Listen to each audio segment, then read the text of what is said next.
up, and actually after, I suppose, Jeffrey Sachs and Bono and all, and Live Aid, this was somebody who was taking a counter stance, and actually it was somebody from a country that was receiving aid.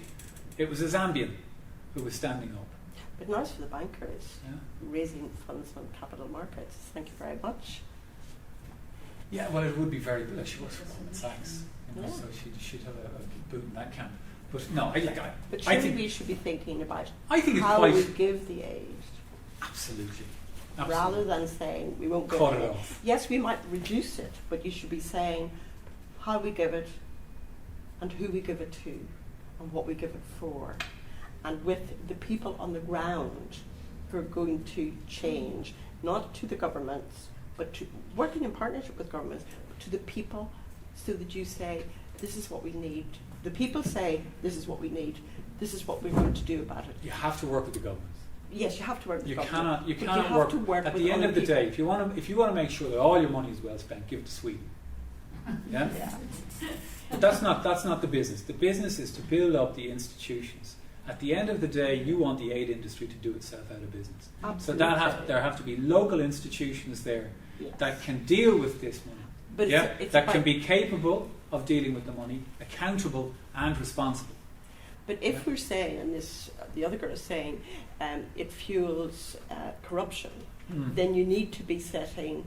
You shouldn't give a very large grant. You should be saying and monitoring how it's spent, because if it is fueling corruption, then the people who are donors need to think about how they can avoid that. But because of all the other things that are happening about the power and diplomacy, etc., well then they want to keep this government in power. So it's a real catch-22. Yeah.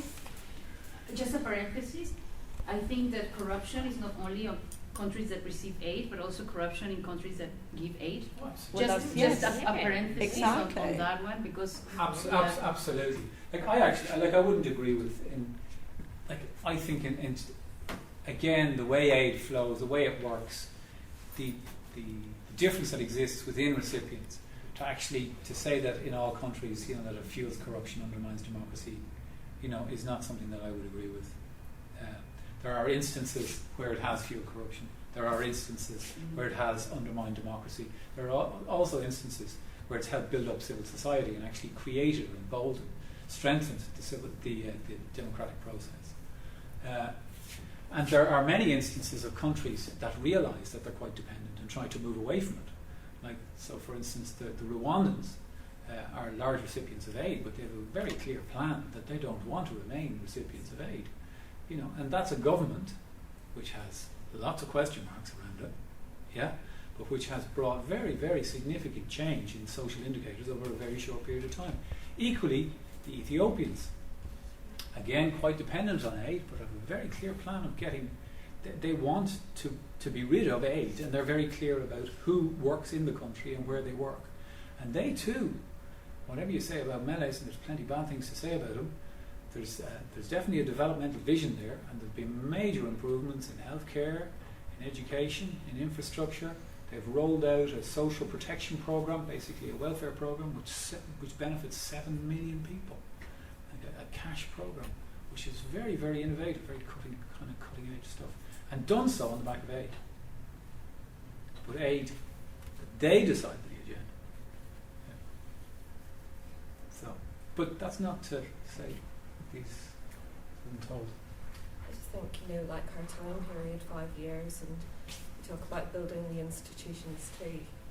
And when I think of maybe these graduate students or recent graduates that I know, maybe somewhere in Africa, and they've got doctors, they've got lawyers, but the development industry is like a sort of graduate profession for them, and if developing countries are going to do it themselves, and we talk about strengthening the governments and the institutions, there's the whole way about how people are educated and how they're prepared for what will be the skills that are needed in these countries. Say with Ethiopia or Rwanda, 5 years follows their plan, and I think that's got to be built into.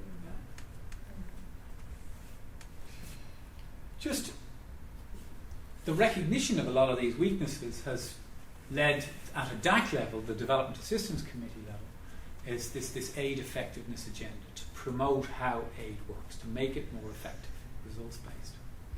And they said the key areas that we've got to look at are ownership, alignment, harmonisation and accountability.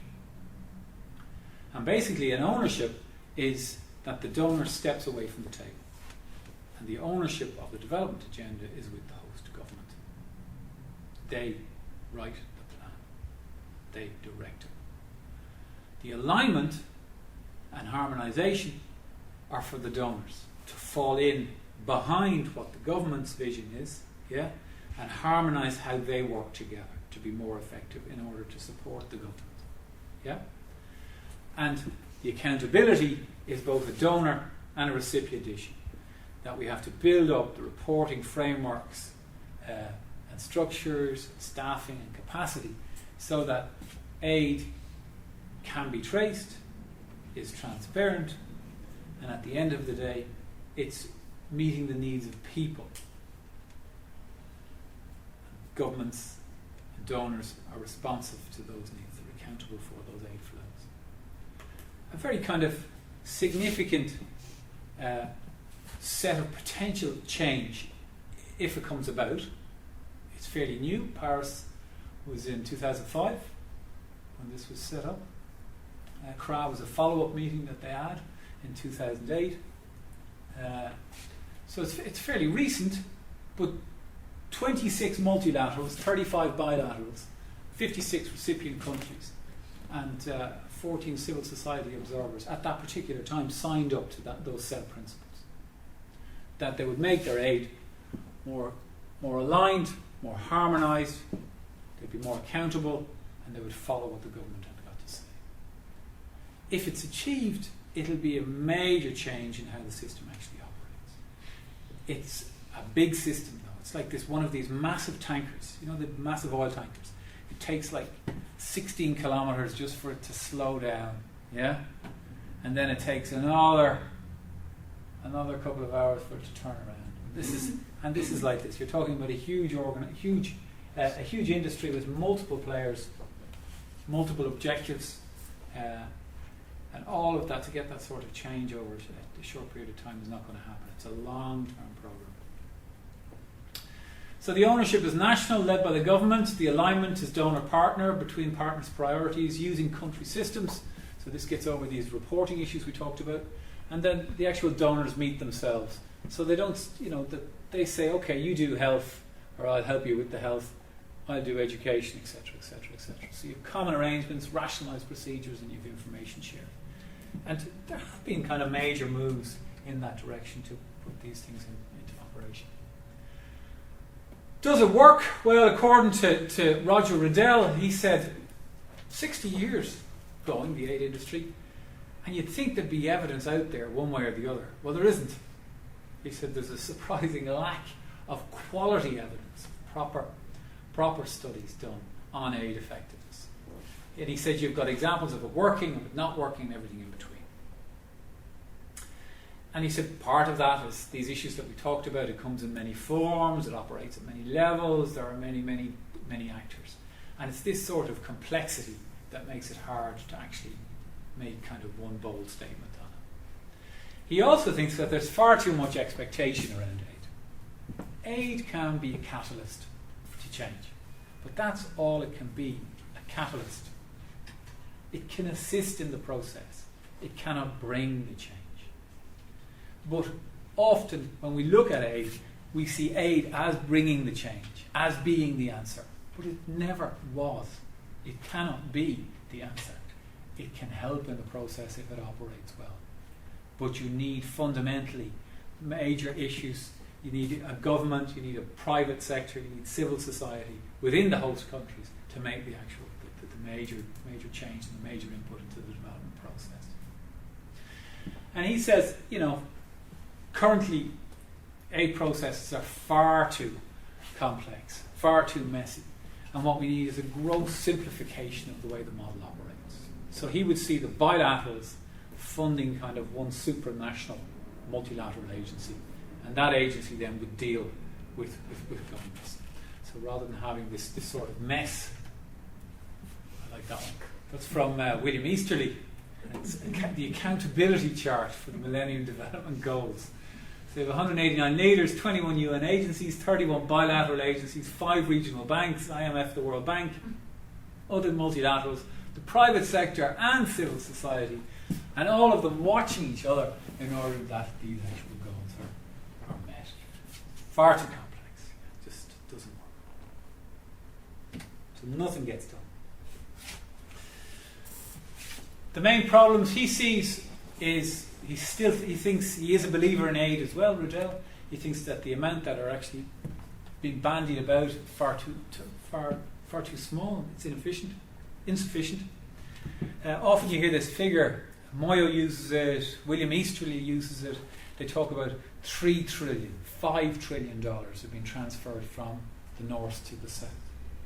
But if you break down that over the fact that $5 trillion has been given over a 60-year period, and then break it down further per country, and then break it down further per person within a country, it turns out to be, I think Sachs talked about $14, $16 per person per year. That's not an awful lot of money.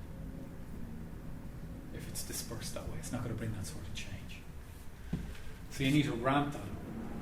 He said you must be much more strategic around how you use that money. It's far too often in the past it's been driven for strategic, political, commercial reasons rather than kind of bang for your buck, for getting real change. Targeting countries that really need it in terms of addressing kind of the absolutes in healthcare and education, etc. He said far too volatile and unpredictable the flows. That makes it so difficult for countries to react and to plan. It undermines any sort of potential. So you could have a program that's up and running, it's doing very well, and then the funding is cut. You've lost any sort of progress, benefit that you've made is gone because it's cut. And governments think, well, we'll fund that for 5 years and then we're going to move on to something else. Nothing ever gets done in 5 years. It's generational change we're talking about. Development is generational. Yeah? We're talking 20 years, been in there for the long haul. But we have these very short time frames that we want to see this sort of change. Then he talks about the complexity. He says about 30,000 donor visits per annum. That's good for the airline industry, though, and the hotels. Yeah. Now, Paris and Accra, definitely an improvement, step in the right direction. It's pretty slow at the moment, but it is an improvement, and it will bring the sort of change that we need. But ultimately, and this is the hardest one, it's the donor control. You know, like it's key to the Paris is this idea of falling in behind the government. You know, letting the government be the lead. Yeah. The question is, it's so hard to let go. So that's 8. Yeah. Getting better, I think, is the answer. Getting better. And leave it at that. Yeah? That was wonderful, really fantastic. Thank you very much. Sorry for talking at you. Do you want to have a few? Do you want to have a few questions? Do you have time? Maybe 10 minutes or so. So from the last couple of slides there, you're talking about accountability is the best thing, and donor control is the best thing to ensure there are controls. Financial, since aid is in the majority financial. Yeah, it tends to be. Put in financial controls to make sure that. So you can track funds. Yeah. So you can track funds, but also to mitigate corruption, to mitigate such massive, so the donors have more comfort over the fact that the money is being spent appropriately. Well, no, to make it a little bit more accountable, I'll give you an example, a nice example from Uganda again. And I know Museveni in Uganda's had a bad run of it with the Global Fund, but they had an initiative there. I can't remember in what district. It could have been in Rakai district, where they insisted that the education, the bursaries, the amount of money actually given per school was told to the parent-teacher